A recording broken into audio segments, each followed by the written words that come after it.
The Arkansas Razorbacks, 7-6 last year, 3-5 in league play.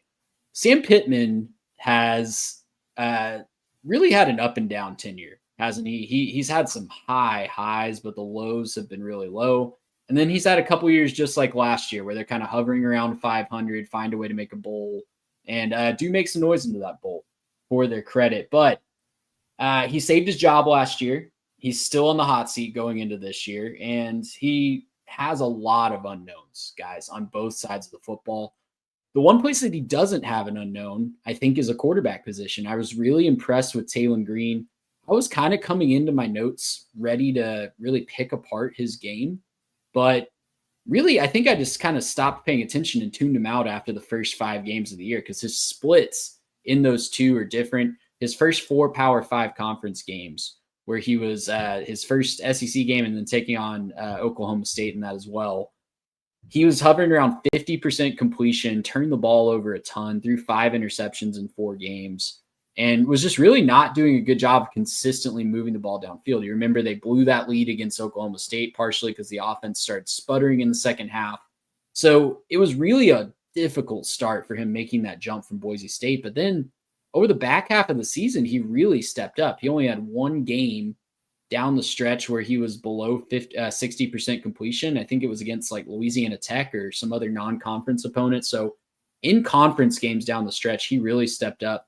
Ended up having the second best passing season in Arkansas history from a yardage standpoint, behind only Ryan Mallett. That stat shocked me when I read it. But to his credit, he really turned it around over the back half of the season. Now, the rest of his offense, I don't know where the help is going to come from, guys. There's a lot of people that are high on this transfer class from what I've read.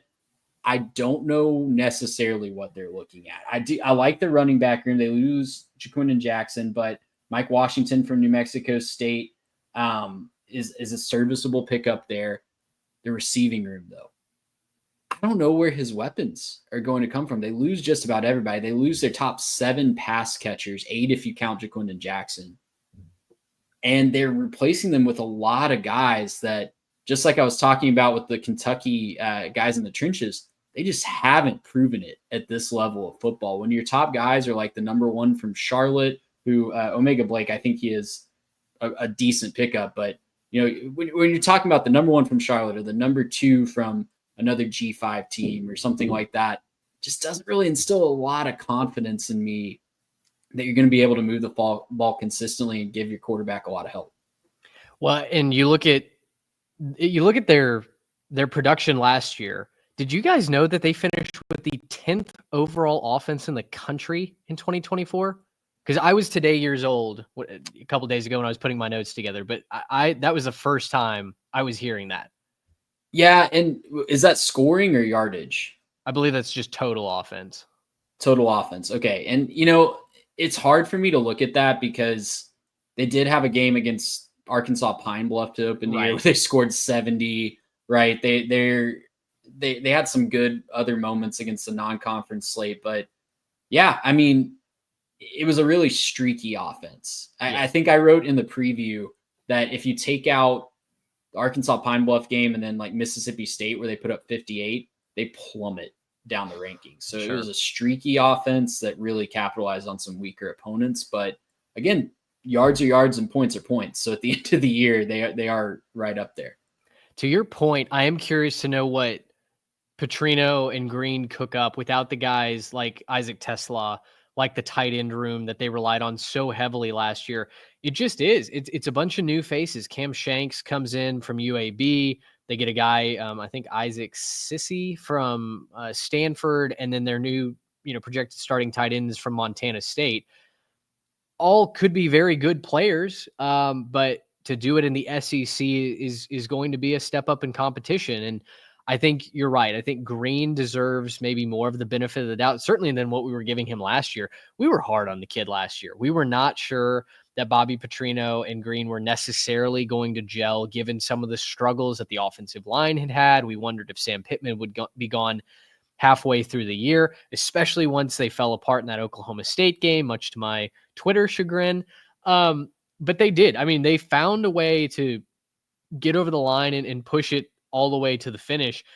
I'm just not sure what I can rely on with this team. The linebackers are going to be the strength of the defense. Pass rush and safety depth are concerns, big question marks for me. The pass defense was bad. They were 110th in the country last year. You could get pretty much whatever you wanted through the air against them, unless you were our team, and then came down to the wire.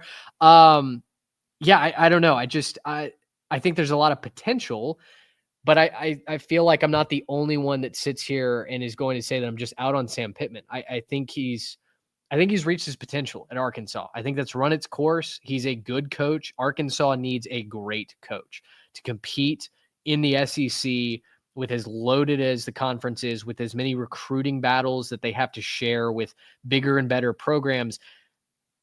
Pittman is kind of the poor man's Ed O, to be quite honest to me. And that's not, I don't mean that to be offensive to Sam Pittman. He's been a very solid coach, offensive line coach, especially throughout his career. But Arkansas needs the white monster to get them over the edge. And I'm just, Pittman might be that morning cup of tea. Yeah. I got a question on this one. Do you guys think that Sam Pittman's the head coach on October 1st? Because they start the schedule with Alabama A&M and Arkansas State. Then they go at Ole Miss, at Memphis, and then Notre Dame at home. There's a good chance he's coming off a 3-game losing streak there going into that bye week. And that bye week might be a good time to change the guard if you're the Arkansas Brass. I'm not saying that he should get fired, but I don't think he makes it out of the season. I think there's a good chance that his job is over pretty quick. And a lot of it has to do with the stuff you've been talking about. There's no supporting cast. Some of Taylen's green game, by the way, it kind of was chuck it up there and let's see somebody come down with it. There's a little bit of that in his game. It's not like he's a bad quarterback, but there is some of that. You'd flip on the Arkansas game and you'd have it in the quad box, and then you just see a ball up in the sky and you're like, oh boy, they're doing it again. There's a little bit of chuck it up in the air for him. So I'm not out on Taylen Green as a passer. I think he's a good player. There's just nothing on that offense to help him out. And if that's the case, I don't see him winning at Ole Miss. I don't see him winning at Memphis, and they definitely ain't beating Notre Dame. Yeah, that Memphis game would terrify me as an Arkansas fan, knowing I know they did retool the secondary, right? You mentioned their struggles last year, Mitch. They were dead last in the SEC in pass yards allowed per game. And they retooled. They brought in a lot of guys to try to fix that. But I'd be terrified of a Memphis offense on the road. And then that Arkansas State game in Little Rock, it's the first time those two programs are ever playing. And you don't think that a team that won 8 wins, a team that had 8 wins a year ago is going to be champing at the bit to knock off the big brother team in the state. So I'm not picking Arkansas State in that game, but it's not one that the Razorbacks can sleep on as they're still trying to figure things out. And then, after that, as if that run wasn't enough, they go to Tennessee. They host A&M and Auburn. I think that's an opportunity for some momentum if they've already made a coaching change, like you said, Garrett, or if they're trying to save Sam Pittman's job. But this is going to come down, guys, to beating teams, getting back to a bowl. I wrote this in our preview article. Getting back to a bowl is going to come down to beating teams at home that have just dominated Arkansas over the past decade or so. They're going to have to beat a Texas A&M team that is 12-1 since they joined the SEC against them. They're going to have to beat an Auburn team that they haven't beaten in Fayetteville since 2015. They're going to have to beat a Mizzou team that's 9-2 against them since 2014. It's just they've got to really buck some trends if they're going to save Sam Pittman's job and get back to a bowl game this year. It's tough. It's another team that's sledding uphill. I do think we're on job watch for sure. There in Fayetteville, but if they can get the right person in the seat, I think Arkansas would be a really fun job to have. Yeah, Arkansas truly is a coach away. Their fan base gets behind their sports. When you think baseball and even recently basketball, their fan base will get behind their sports. It's a fantastic fan base. Just get the right guy in the seat, and you're going to have some success with Arkansas football going forward.